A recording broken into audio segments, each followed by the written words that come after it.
Hi viewers, welcome to this channel. So if you want real-time projects regarding the MSBI, Power BI or data science or any other, so such kind of playlists are available in this channel. And if you are watching for the first time this video, please subscribe to this channel, like it, share it, and please join in the Telegram channel of Software Course Work Support channel, whose link is given in the description.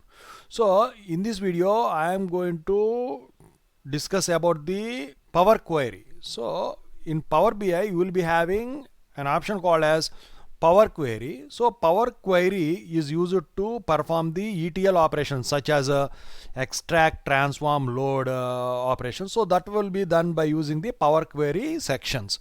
So generally the Power Query will be having 5 major sections. So first section is a queries pane. So in the queries pane you will be having number of tables. So in Power BI terminology we call those tables as queries. So that is nothing, this is nothing but the queries pane, and the second one is nothing but the data pane. So in the queries pane we are having some tables present. So if we select any column, so the data regarding that column will be displayed, and you can transform whatever you want according to the client requirement.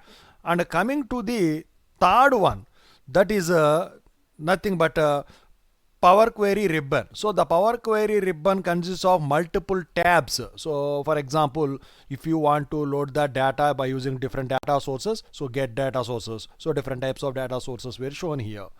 And if you want to enter the data manually and you prepare the data, so you will be having enter data option. Similarly, transform data option for transformations, more visuals if you want, you can add.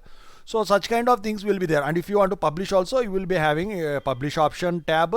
And if you want to create measures, so new measure and quick measure option tab also will be available in the Power Query ribbon. And after that, query setting pane. So query setting pane means, so once we click on the transform data, so the transformation window will be opened, and if you see here, applied steps are visible to you. So every step is a new transformation. So those will be done in the query settings option. And finally you will be having an option called as a formula bar. So that means here in Power BI, as we are using the mashup language, so in order to write DAX functionalities, you will be having what we call a formula bar on the top of the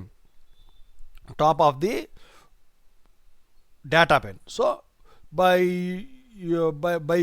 writing the DAX functionality, so you can write the code there and you can create some formulas.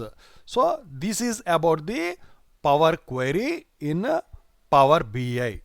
So kindly subscribe to this channel, like it, share it, and comment our opinion. Thank you.